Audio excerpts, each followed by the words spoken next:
apparently there is the possibility that one Sam Darnold could make his return to the Minnesota Vikings.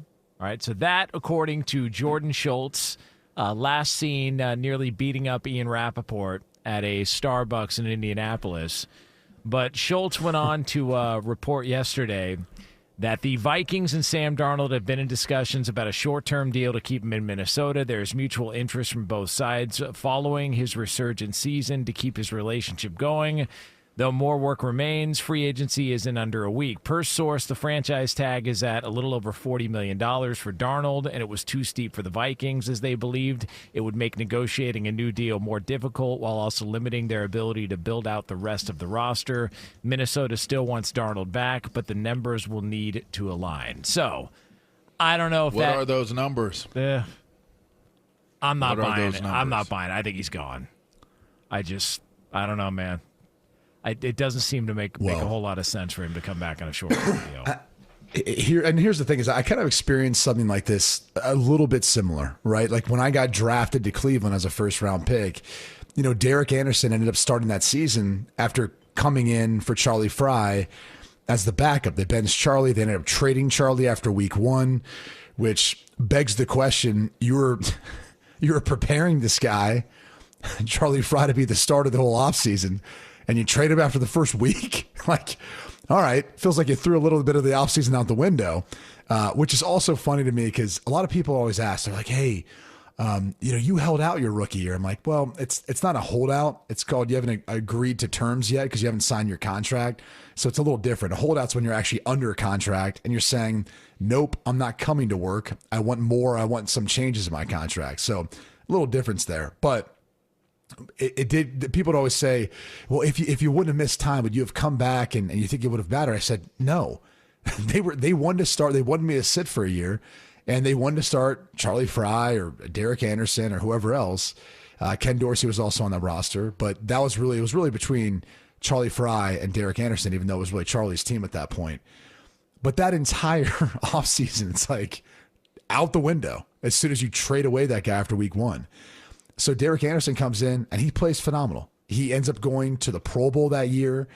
And then what happened is like now there's this like state of, I don't know if you'd say confusion or what have you, but they were kind of like, all right, let's just kind of ride the hot hand. So then they went with DA in the year 2. And then things didn't go well. So they put me in. And then in my second start, I ended up breaking my index finger in my throwing hand. So I have to get surgery and pins put in that. Then Derek comes in. Then Derek gets hurt, tears up his knee. And so then now it's Ken Dorsey. And after that season, even though I thought our team was in a better spot, it then kind of created this state of disarray because there wasn't a clear vision as to what direction they were going in. And so I look at that now in retrospect and just kind of say, it would have been either better for them to, have Derek Anderson, be the guy and say, hey, we like what we saw. We're going to try to give you a start somewhere else or something like that. Or say, no, you're our guy. We're going to get whatever value we can from, out of Derek Anderson. And we're going to build around you. Minnesota's in a very similar spot. I mean, the difference is obviously J.J. McCarthy's coming off an injury, but that would be they spent a top 10 pick on him. That's signaling to you that he's going to be the future. They think he can be the future. So if you end up signing Sam Darnold back in some sort of short-term capacity, you've got a guy that's sitting again for at least a year or two.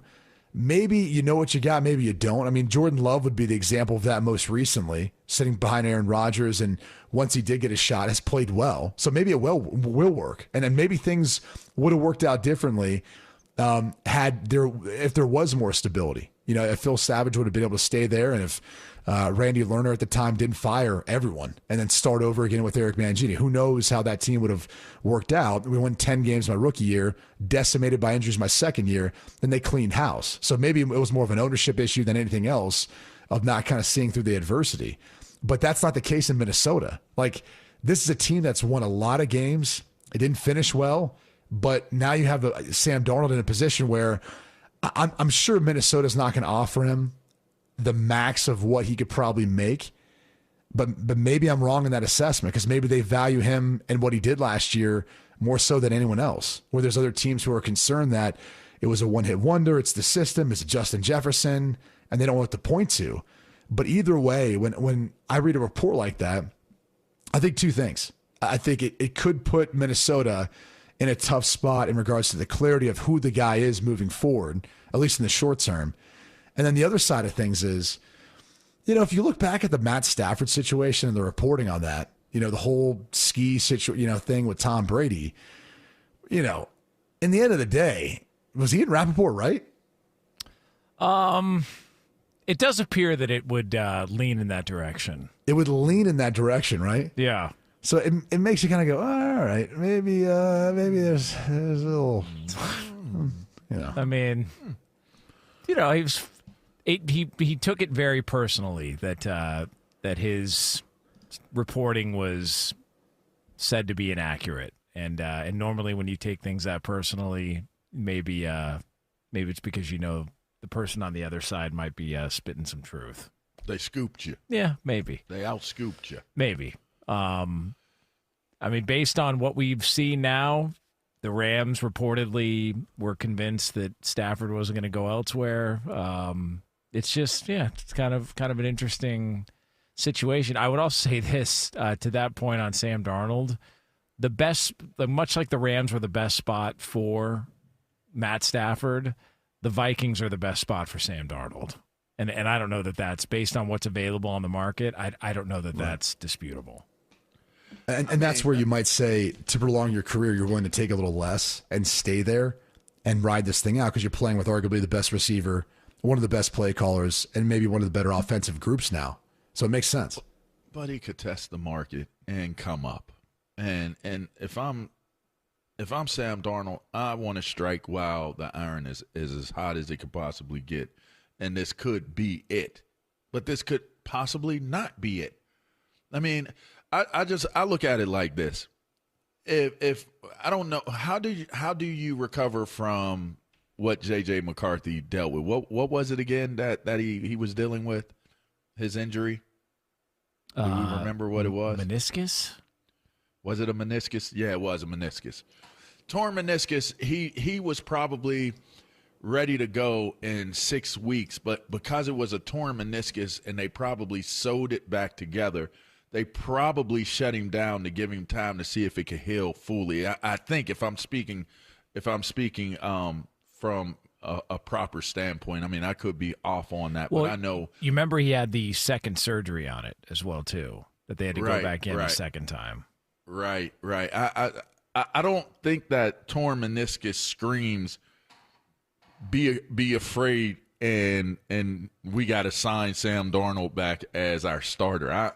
I tend to kind of lean a little bit on what Q was saying. I err on the side of you spent a high draft pick on Buddy, and yes, his knee, obviously took him out of the running to do it this rookie year.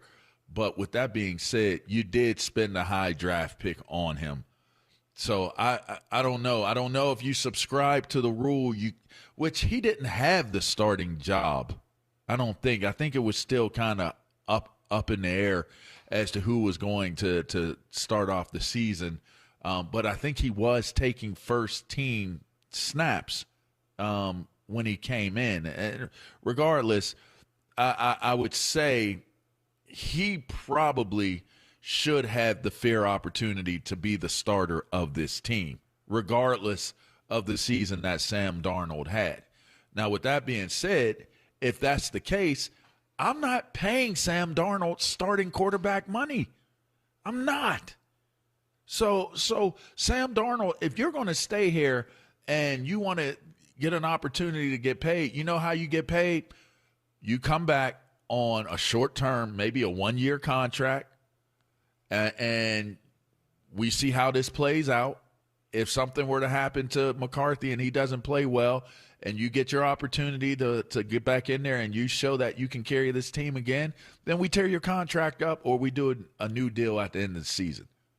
But I'm not putting a franchise type of contract on Sam Darnold, not because he's not deserving of it for the way that he played for the team this year.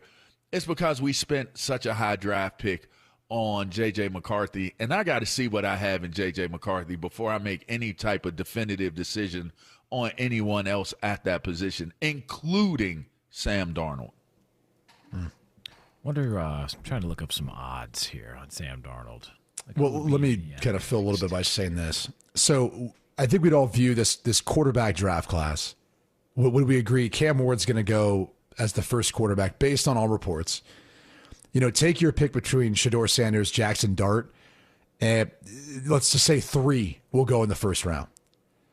You've got the Tennessee Titans.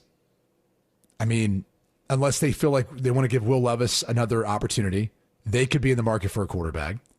The Browns, that would be their best way of moving forward with the Deshaun Watson contract, is bringing in a rookie who they'd start and play. Clearly the New York Giants, they were in on the Matt Stafford deal, weren't able to get him. They're drafting at 3.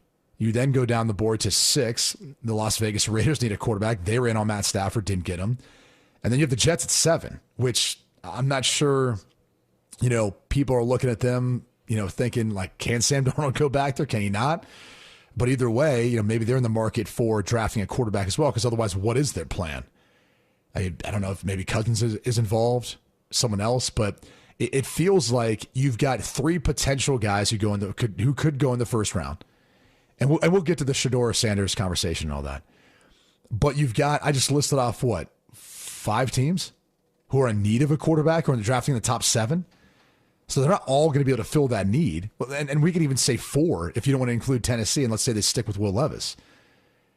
But there's still that potential suitor of, someone's got to fill that void between the Jets, the Raiders, the Giants, and the Browns. So there's going to be a home and potentially there for Sam Darnold. And I kind of go back to, what he was as a draft prospect. And to me, the one thing that I think has displayed itself at the NFL level that last year I thought he did a better job of, when you look at the body of work. Take out the last 2 games. He didn't play great. I understand that's what, at this point in his career, teams are looking for him to be able to take that next step and play really well when the division's on the line, or really well when it's getting the playoffs. But it was also his first chance doing that, experiencing that. I think he'll be better the next time around. But he was always a player who was viewed as a top 5 prospect. I mean, he's a big kid. He's athletic. He's got an arm. He's struggled the most with turnovers when he's been pressured, or when he's been under duress. And you see flashes of that. But I still think in the right system, with some of the right personnel around him, he can negate some of those concerns. So I understand that may be best for him in Minnesota, but I don't know that he's going to be compensated the most of what he could be. And I think there could be a potential home somewhere else. I look at the Cleveland Browns as a team where if they don't, and they're probably going to draft again because of the cap situation.